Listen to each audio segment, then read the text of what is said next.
औज़ुबिल्लाहिमिनश्शैतानिर्रजीम बिस्मिल्लाहिर्रहमानिर्रहीम। Welcome students. आज हम डिस्कशन करने जा रहे हैं चैप्टर नंबर 21 के फर्स्ट हाफ की। तो सबसे पहले हम MCQ से स्टार्ट करते हैं। फर्स्ट MCQ है, at higher energy more than 1.02 million electron volt the dominant process is. ये क्वेश्चन जो है interaction of radiation with matter है, और रेडिएशन इस चैप्टर में हम पढ़ रहे हैं radioactive rays alpha, beta और गैमा। और ये एनर्जी जो इस क्वेश्चन में गिवन है, दिस काइंड ऑफ या this much energy is possessed by a gamma ray. तो अब गैमा रेज जो हैं वो इलेक्ट्रोमैग्नेटिक वेव्स हैं, चार्जलेस, मासलेस हैं, और इलेक्ट्रोमैग्नेटिक स्पेक्ट्रम के लास्ट रीजन में लाई करती हैं, और उनकी एनर्जी 1.02 और उससे ज़्यादा होती है मिलियन इलेक्ट्रॉन वोल्ट में। लेकिन अगर ये एनर्जीज गैमा रेज की लोअर हो, जिसकी रेंज 0.5 मिलियन इलेक्ट्रॉन वोल्ट से कम हो, तो जब ये इंटरेक्ट करती हैं मैटर के साथ, सॉलिड, लिक्विड या गैस के साथ, तो वो इफेक्ट जो प्रोड्यूस करती हैं वो कहलाता है photoelectric effect. It is a low energy effect. और उसके बाद अगर एनर्जी इंटरमीडिएट रेंज में हो, ग्रेटर देन और equal to 0.51 million electron volt, तो जब वो इंटरेक्ट करती हैं वो कॉम्पटन इफेक्ट होता है।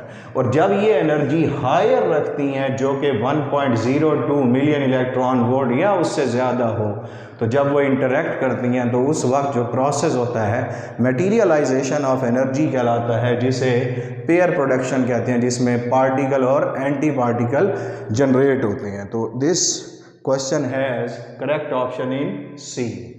नेक्स्ट क्वेश्चन है, which of the following has greatest binding energy per nucleon. आपके सामने एक बाइंडिंग एनर्जी कर्व बनी हुई है, जिसमें वाई एक्सिस पर मुख्तलिफ एलिमेंट्स की बाइंडिंग एनर्जी पर न्यूक्लियन और एक्स एक्सिस पर सिर्फ उसका एटॉमिक मास नंबर है।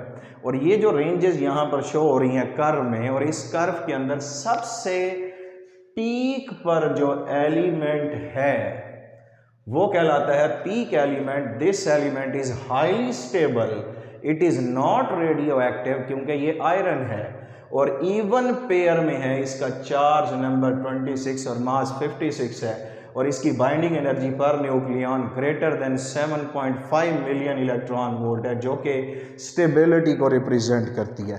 तो सबसे ज़्यादा किसकी हुई? ये आयरन। और ये करेक्ट ऑप्शन जो है वो किस में है? बी में है। और आयरन से नीचे और आयरन से आगे जाएं तो एटॉमिक मास नंबर बढ़ता है, लेकिन एलिमेंट्स स्टेबल रीजन से अनस्टेबल होते हैं, और ये सब के सब फिर रेडियो एक्टिव बन जाते हैं, जो कि फिशन के अंदर इस्तेमाल किए जाते हैं।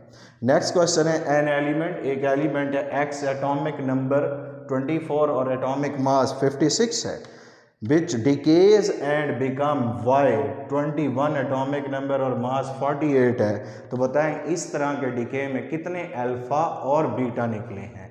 अगर मैं एक्स को इनिशियली यहाँ लिखूँ और पहले उसमें से अल्फा रेडिएट करवाऊँ, तो अल्फा रेडिएशन के नतीजे में उसका एटॉमिक नंबर 2 से और मास 4 से डिक्रीज होगा, और अल्फा पार्टिकल रिलीज होंगे, जिससे इसका एटॉमिक नंबर 22 और एटॉमिक मास 52 हो जाएगा। और अगर दोबारा अल्फा रेडिएट करवाएं इसमें से, तो इसका एटॉमिक नंबर मज़ीद 2 से रिड्यूस होगा और मास 4 से।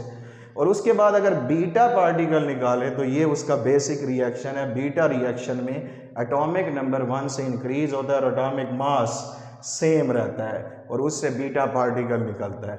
अब इसका मास 20, एटॉमिक नंबर 21 हो जाएगा, और एटॉमिक मास जो है वो सेम रहेगा। और इस प्रोसेस से देखें ये वाला वाई पार्टिकल ऑब्टेन हुआ, जो कि डॉटर एलिमेंट कहलाएगा, और इससे 2 अल्फा और 1 बीटा जो है वो निकले हैं, और this given option is in alpha या ए।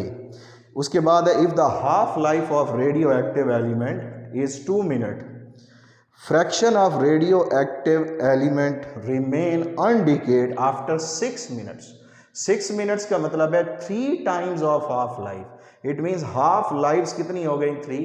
और अनडिकेड एटम्स निकालने हों तो वो कैसे निकालते हैं? 1/2 raise to the power n into original number of atoms. तो 1/2 raise to the power n की जगह 3 लिखेंगे, 1/8 हो जाएगा और वो आएगा 0.125 और परसेंटेज में 12.5। तो करेक्ट ऑप्शन इज 0.125 जो कि बीटा ऑप्शन के अंदर है। अब हम चलते हैं नेक्स्ट क्वेश्चन की तरफ।